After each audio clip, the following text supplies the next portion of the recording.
Welcome to IELTS Preparation Guide, where we share tips, tricks, and techniques to help you ace your IELTS exam with confidence.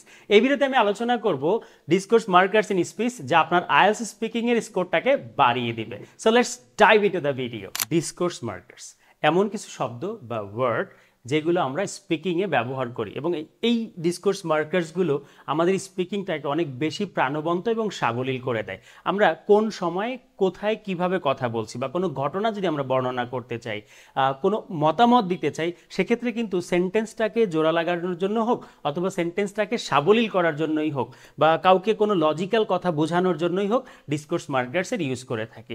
শুরুতে আমি কথা বলছি time related discourse markers নিয়ে। দেখুন, time related discourse মার্কার্সগুলো কি at present, বর্তমানে। যেমন আমরা কথা প্রসঙ্গে বলি বর্তমানে আমি ঢাকায় আছি, সেক্ষেত্রে কিন্তু আমি বলতে পারি at present I in Dhaka. Currently, সাম্প্রতিক কালে। নাও, যেমন now you are watching this video, এখন কিন্তু আপনি এই ভিডিওটা দেখছেন। এই যে নাও, এটা কিন্তু একটা discourse markers. Then, after that, এই যে তারপর, আপনি যদি আরও কিছু বলতে চান সেক্ষেত্রে কিন্তু then, after that, shortly after that এই কথাগুলো ব্যবহার করতে পারেন। ধরেন আপনি বললেন যে আপনাকে কেউ জিজ্ঞেস করলো আপনি প্রতিদিন কি করে, আপনি বলেন ফার্স্ট অফ অল আমি ঘুম থেকে উঠি, I get up early in the morning. এরপরে আপনি ধরেন দাঁত ব্রাশ করেন, বলতে পারেন then I brush my teeth.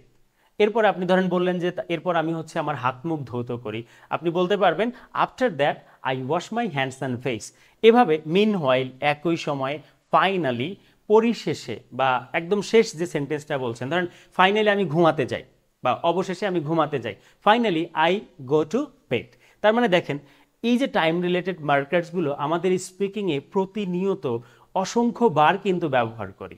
দেন আমরা কথা বলছি অ্যাডিং পয়েন্টস নিয়ে। খেয়াল করে দেখুন, আপনাকে কেউ কোনো একটা জিনিস জিজ্ঞেস করলো যে আপনি কেন এটা পছন্দ করেন, আপনি বলেন প্রথমত আমি এটাকে পছন্দ করি কারণ এই গুণটা তার মধ্যে আছে, দ্বিতীয়ত মানে ফার্স্টলি প্রথমত, সেকেন্ডলি দ্বিতীয়ত এই কারণে আমি তার এই ইয়াটাকে পছন্দ করি, থার্ডলি নেক্সট পরবর্তীতে, মোর ওভার। আপনি যদি আরও কিছু কথা অ্যাড করতে চান সেক্ষেত্রে কিন্তু আপনি ব্যবহার করতে পারেন মোর over he is very pious.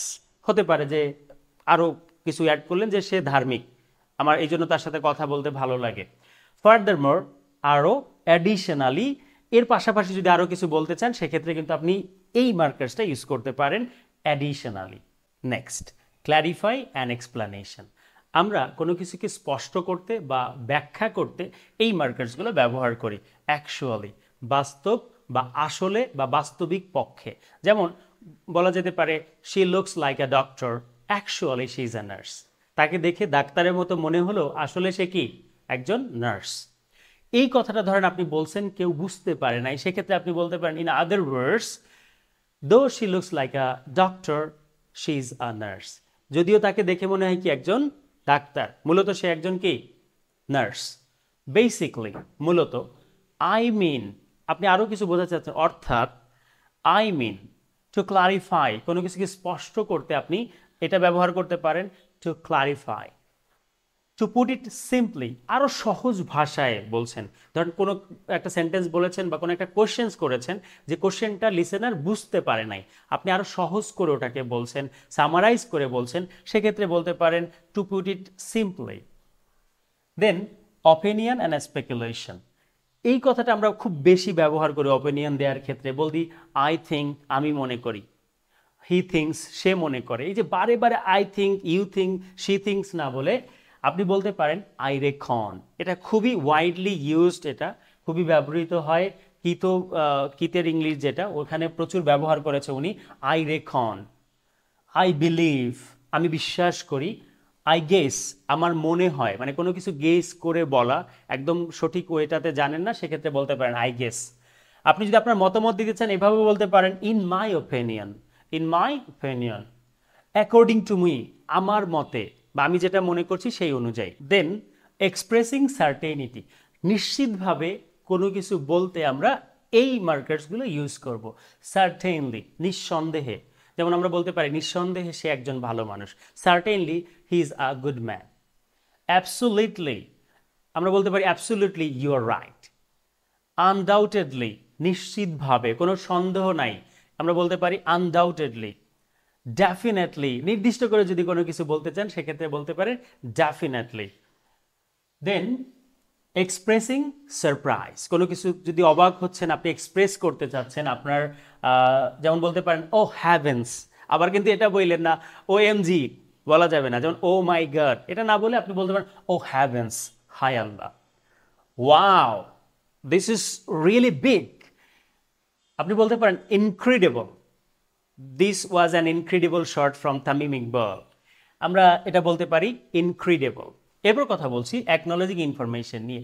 আমরা এই মার্কার্সগুলো সাধারণত ব্যবহার করি, ধরেন কোনো একটা কথা আপনি বলছেন, সেই কথাটা যদি লিসেনার জানে বা আমরা তাকে যদি অ্যাকনোলেজ করতে চাই সেক্ষেত্রে বলতে পারি আপনি হয়তো জানেন ব্যাপারটা, ইউ নো দ্যাট। অথবা বলতে পারি রিয়েলি, অথবা বলতে পারি ইনডিড, অবশ্যই। দেন আমরা কথা বলছি এক্সপ্রেসিং এগ্রিমেন্ট নিয়ে। ধরেন আপনি কারোর সাথে কোনো একটা এগ্রিমেন্টে গিয়েছেন, আপনি বললেন অ্যাবসোলিউটলি ইউর রাইট, আপনি ঠিকই বলেছেন, এক্স্যাক্টলি, হ্যাঁ আমি এটাই বোঝাতে চাচ্ছি, এক্স্যাক্টলি, প্রেসাইসলি।